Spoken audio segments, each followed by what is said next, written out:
Assalamualaikum warahmatullahi wabarakatuh, Bapak Fasilitator dan pengajar praktik yang saya hormati. Dalam rangka menyelesaikan tugas demonstrasi kontekstual, maka pada kesempatan kali ini saya Salihudin SPD, calon guru penggerak dari Kabupaten Bola Manado Selatan, akan melakukan sesi wawancara kepada kepala sekolah. Nah, kali ini saya sudah bersama dengan kepala sekolah yaitu Ibu Melanie Kando, selaku kepala sekolah di SD White Baptist Sendalo ya. Jadi mungkin beberapa menit ke depan saya ingin melakukan sesi wawancara. Baik. Ya. Kita mulai saja Bu ya. Ini pertanyaan mengenai tentang pengambilan keputusan yang bertanggung jawab. Mungkin pertanyaan pertama ini, selama ini kan Ibu Kepsik sudah jadi kepala sekolah, kan pasti banyak menemukan beberapa permasalahan yang ada di dunia pendidikan, terutama di sekolah yang Ibu pimpin. Nah, kira-kira selama ini Ibu mengidentifikasi kasus-kasus yang merupakan dilema etika itu atau juga moral seperti apa Bu? Oke, jadi dilema etika dan juga moral. Ya. Nah, kalau dilema etika itu kan benar lawan benar ya. Tunjukkan moral itu benar lawan salah. Nah, ketika ada suatu kasus yang menuntut saya untuk mempertimbangkan, sekalipun itu dua-dua benar ya, harus memilih tindakan apa yang harus saya ambil. Nah, ketika saya diperhadapkan dengan tindakan, saya harus mengambil salah satu tindakan antara dua itu dan keduanya benar, itu saya kategorikan sebagai dilema etika tentunya. Nah, ketika ada yang salah satunya benar tetapi berhubungan dengan hati nurani, itu kadang itu disebut tuntutan moral. Untuk mengidentifikasi itu, saya kembali untuk melihat lagi tentang aturan tata tertib di sekolah tentunya. Berarti memang dari konsep awal memang Ibu sampaikan, dari konsepnya sudah beda. Kalau yang dilema etika tadi benar-benar ya. Kalau yang etika moral benar salahnya. Ya. Terkait dengan dilema etika ini, ketika di sekolah seperti yang Ibu sampaikan tadi, ada dua kepentingan yang sama-sama mengandung nilai kebajikan. Sejauh ini bagaimana Ibu kemudian mengambil keputusan? Oke. Jadi yang paling pertama kan kita kan kurikulum merdeka ya. Ya. Jadi pastilah saya mengambil keputusan yang berpihak kepada murid tentunya, yang berpihak kepada murid, dan bicara tentang sejauh mana kembali kita melihat tentang pengaruhnya terhadap murid kira-kira apa ya, dan hal itu tentunya membawa manfaat untuk murid. Saya lebih selalu untuk murid dan murid. Sejauh ini saya dalam pengambilan keputusan lebih ke arah situ ketika dihadapkan dengan dilema etika. Baik Bu, berarti memang orientasinya ke murid ya, Ya. ketika pengambilan keputusan tadi. Nah, mungkin ada langkah-langkah atau prosedur yang Ibu lakukan selama ini? Oke. Kalau sebagai langkah-langkah, yang pertama, saya sebagai orang yang percaya, saya berdoa kepada Tuhan. Itu yang pertama ya Pak ya. Dan yang kedua, saya berkomunikasi. Saya libatkan rekan-rekan guru-guru di sekolah, dan biasanya ketika kami harus mengambil satu keputusan, pasti saya dapatkan. Tapi tergantung situasi. Karena ada situasi yang mendesak yang harus segera untuk diambil keputusannya. Nah, jika diperhadapkan seperti itu, saya kembali apa manfaatnya untuk murid, apa keuntungan yang didapati oleh murid ketika saya mengambil keputusan ini. Intinya kembali ke murid. Nah, kalau selama ini yang merupakan tantangannya Ibu atau hambatan mungkin dalam pengambilan keputusan yang sifatnya dilema etika tadi, bagaimana? Nah, biasanya kembali karena saya seringkali mendapatkan ya.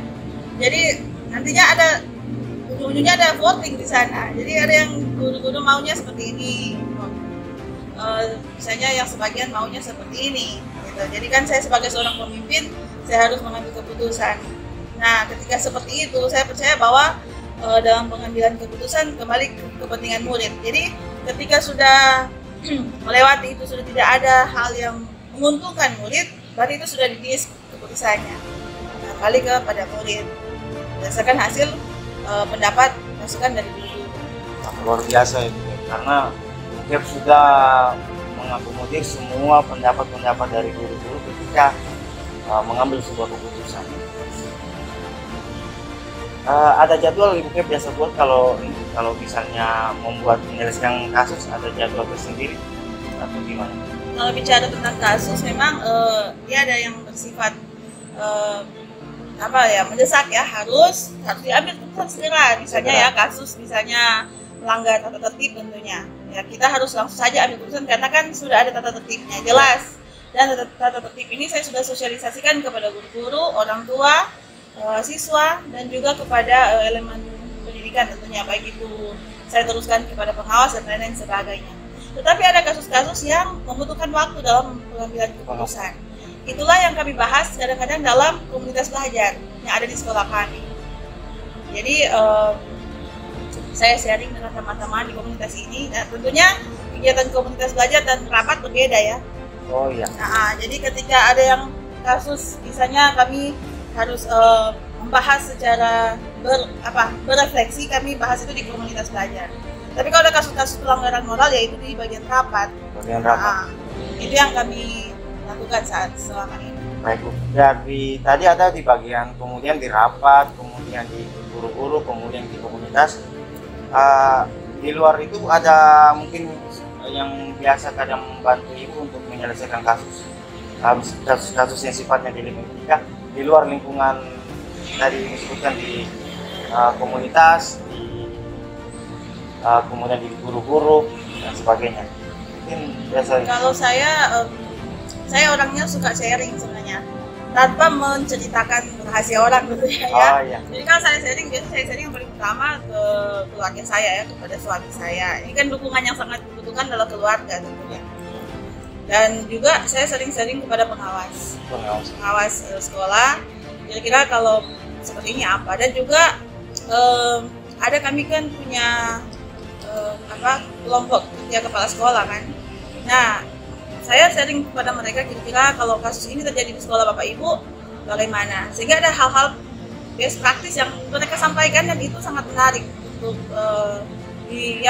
bisa diterapkan di sekolah saya. Saya pikir itu dukungan-dukungan yang saya dapat selama ini. Berarti memang selain menerapkan di Ibu kemudian dibantu dengan rekan-rekan yang ada di sekolah, ternyata memang dukungan seorang suami juga perlu ya. Apalagi dengan pengawas juga, kemudian yang merupakan bagian juga terpenting dari sebuah sekolah ini. Nah, baik. Oh ya, ada satu lagi Pak, mohon izin ya Pak. Menurut saya sangat penting juga tentang materi-materi yang saya dapatkan waktu mengikuti pendidikan kedokteran. Oh, iya. Nah, itu sangat penting sama seperti Bapak. Nah, itu bagusnya kita ngobrol dengan orang-orang yang satu frekuensi. Memang percakapannya itu akan sangat bagus dan saling berkesinambungan. Nah, tadi banyak sekali yang saya bisa pelajari dari apa yang Ibu Kep sampaikan. Jadi apa yang Ibu Kep sampaikan tadi itu jadi salah satu referensi saya nanti kemudian jika ada berada dalam pada situasi yang Ibu Kep alami sekarang, bukan hanya sebagai pemimpin di lembaga, tapi mungkin dalam kehidupan sehari-hari saya sebagai seorang guru yang langsung menerapkannya di kelas. Nah, mungkin ada yang ingin saya simpulkan mungkin dari awal sampai akhir dari pembicaraan supaya sebagai bahan refleksi saya lah untuk ke depan. Oke, saya memang kembali ke dalam pengambilan keputusan yang selalu saya tanamkan adalah apa keuntungan yang mau didapat. Yang pasti bahwa dalam pengambilan keputusan kita harus adil, ya, harus adil, tidak berpihak. Sekalipun disampaikan harus berpihak kepada murid, tetapi berpihak di sini kan seperti apa? Berpihak yang tentunya membawa pembentukan yang positif untuk murid. Dan yang kedua bagi saya dalam pengambilan keputusan ini kekuatan komunitas sangat penting. Baik itu komunitas guru-guru maupun komunitas di luar sekolah, itu sangat penting. Dan pengembangan diri, kalau saya juga saya suka belajar, sehingga kalau ada hal-hal yang misalnya bagaimana cara supaya saya bisa mengambil keputusan yang tepat, saya sering cari referensi dalam pengembangan diri, baik itu di PMM ataupun di luar itu. Saya sering mencari referensi seperti itu yang saya pikir sangat menolong buat saya, dan semoga juga buat Mas Soleh. Oke, terima kasih Bu atas waktunya. Jadi apa yang saya dapatkan hari ini sudah sangat luar biasa. Saya banyak belajar dari apa yang Ibu sampaikan tadi, dan itu jadi pembelajaran saya ke depan. Sekali lagi saya ucapkan terima kasih atas waktunya Ibu Melani Canto, Kepala Sekolah SD Pride Baptis dari Bintano, sekaligus Duta Teknologi Kemendikbudristek tahun 2021, dan fasilitator guru penggerak angkatan keberapa Ibu? Angkatan ke-5. Oke, terima kasih Bu atas waktunya.